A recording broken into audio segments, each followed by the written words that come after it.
নমস্कार জ্যোতির রান্নাঘরে। দেখুন এখানে আমি একটা জিনিস নিয়েছি যেটা আমাদের প্রত্যেকের ভীষণ পরিচিত আর অনেকটা সময় আগের থেকে এটা প্রচলিত, যেটা আমার মায়েরা ঠাকুমারা প্রত্যেকেরই খাইয়েছিলেন।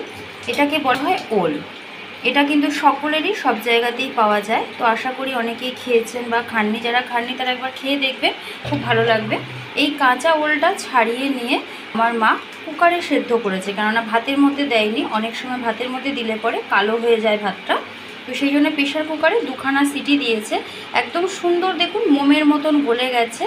তার মধ্যে দিয়ে দিচ্ছে দেখুন নুন আর দুখানা কাঁচা লঙ্কা, দিচ্ছে লেবুর রস। এটাই কিন্তু এই ওল ভাতের মেন উপকরণ। লেবুর রস না দিলে কিন্তু ওল ভাতে একদমই ভালো লাগবে না। অনেকে আবার এর মধ্যে কাঁচা সর্ষেও দিয়ে থাকেন বাটা করে, সেটাও কিন্তু ভীষণই ভালো লাগে খেতে। তবে ওল ভাতেটা একটু কিন্তু টকটকে বেশি সুন্দর হয়। এর মধ্যে দিয়ে দেব দ্বিতীয় যে উপকরণটি আছে সেটা। আশা করি আপনারা আমার রেসিপিটা ফলো করে বা এই যে ভর্তাটা আমি বানাচ্ছি এটা ফলো করে অনেকে একটু বানিয়ে খেয়ে দেখবেন, খুবই ভালো লাগবে। আর এই বর্ষার দিনে জ্বর সর্দি কাশির মুখে এরকম একটু ভাতের দেওয়া জিনিস বা ভর্তা যে যাই বলেন না কেন, আশা করি খেলে সকলেরই ভীষণ ভালো লাগবে। কাঁচা লঙ্কা সহযোগে নুন দিয়ে এটা খুব ভালো করে টিপে মেখে নিতে হবে।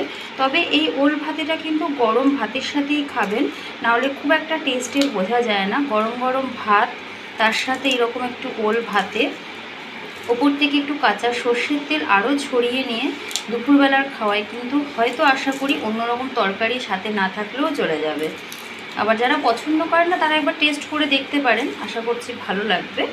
এবং আপনারা সকলেই কিন্তু জানেন আমি নতুন একবার লাইভ শুরু করেছি, তো আপনাদের সকলের কাছে অনুরোধ রইল যদি পারেন একবার দয়া করে আমার লাইভে এসে একটু সময় দিয়ে যাওয়ার, এবং যারা যারা নতুন বন্ধু তাদেরকে বলবো দয়া করে চ্যানেলটা সাবস্ক্রাইব করে দেওয়ার জন্যে। দেখুন ওল ভাতেটা কিন্তু সম্পূর্ণ রেডি হয়ে গেছে। চাইলে এর সাথে একটু নারকেল আর সর্ষে বাটা দিতে পারেন, তাহলে কিন্তু আরও সুস্বাদু হবে। মা তিনজনের জন্য এটা বানিয়েছে, তাই জন্য তিনটে রেডি করে রাখছে। আপনাদের সকলকে আমাদের বাড়িতে দুপুরের খাবারের আয়োজনে নিমন্ত্রণ রইল। সকলে আসুন, খেয়ে যান সাথে করে।